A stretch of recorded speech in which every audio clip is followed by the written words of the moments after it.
Thanks for joining me as we look ahead to the final home game of the 2025-2026 season as Wolves host Fulham at Molineux. And a question that springs to mind, because this is the last game and obviously we're relegated, is how long is it going to be before we see our next Premiership game at Molineux? Hopefully not too long. Hopefully, that word again, because it's the hope that kills us, it will be at the start of not next season but the season after, but we fear the worst. Because one of the times when we went down, that was in the 80s, before we went back up under Dave Jones in 03, that memorable game when we beat Sheffield United 3-0. That was a 19-year wait, so hopefully, please no, it won't be 19 years again, because in those 19 years we saw some rough times. We went right down to the bottom and we saw some really dark days. And if you're going to look at it pessimistically, this season hasn't looked good and hasn't given us many silver linings, as the saying goes. Every cloud has a silver lining. So how do we see this game? Well, the first game against Fulham late last year, it's probably November, we lost 3-0, and it was Vitor Pereira's last game in charge. That was when Agbadou got sent off. I think it was at 3 o'clock on a Saturday.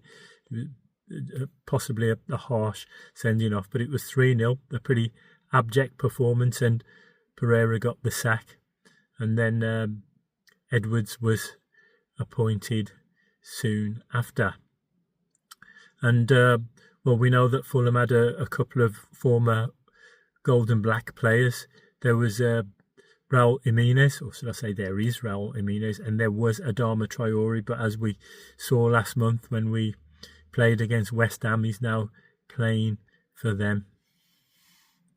And in his press conference before today's game, before the game today, the game's on Sunday, but his press conference earlier today, he said that he's aware that how we've finished the season, the last couple of seasons, when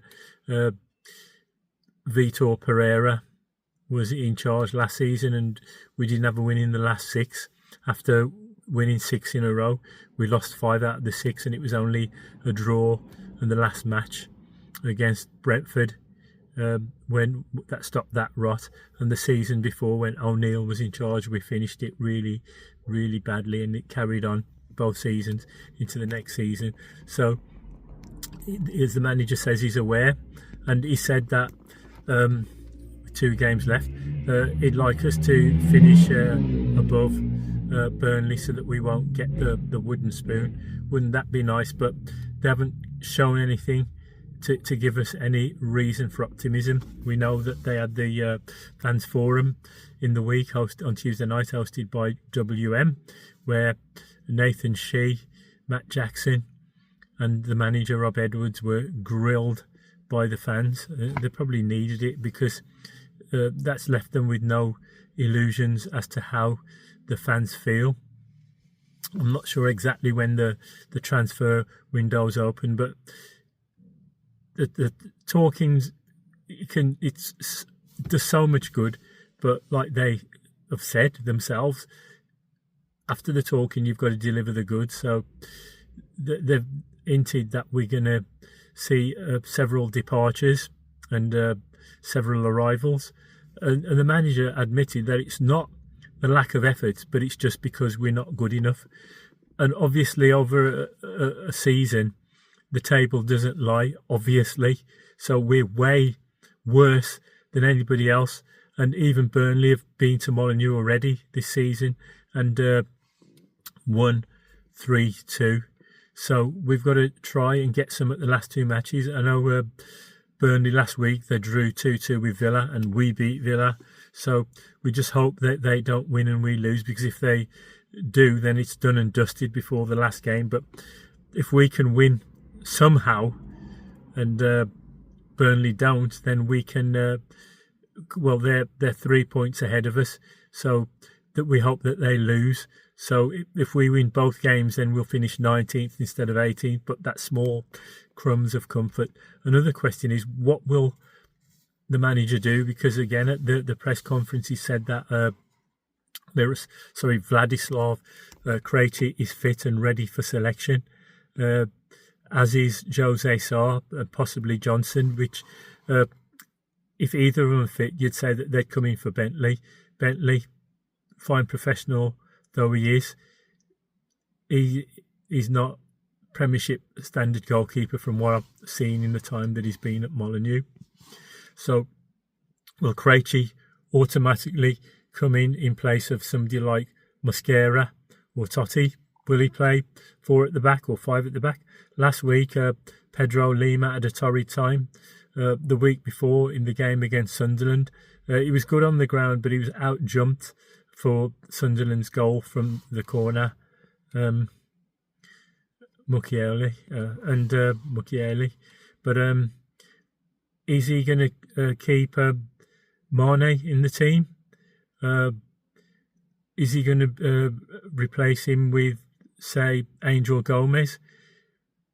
So what will the manager do? Is he going to play 4 at the back, 5 at the back, 3 in midfield, 2 in midfield? Is he going to play a Christmas tree formation?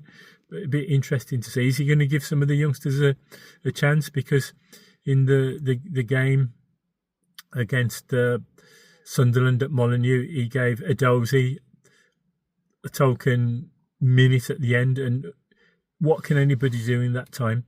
Is he going to give some of the youngsters, is he going to blood some of them? Or is he just going to get the tried and trusted? Well, it tried. I don't know if you describe it as trusted. Tried and failed. But it'd be interesting to see what 11 he starts off with and what formation he plays. And the talk is that there's going to be no lap of honour at the end of the game, obviously the final game, because it wouldn't be really fitting after what they've served up to the long-suffering fans this season. And there wouldn't be a Player of the Year award. That these awards, if you could call them that, will be done at Compton. And at half-time, the women who gained promotion to the Women's Premier League will be parading their trophy and doing a lap of honour around the pitch. So this has been a very, very drab season, an absolute nightmare. And the last home game, and as I said at the start, when will we see the next one?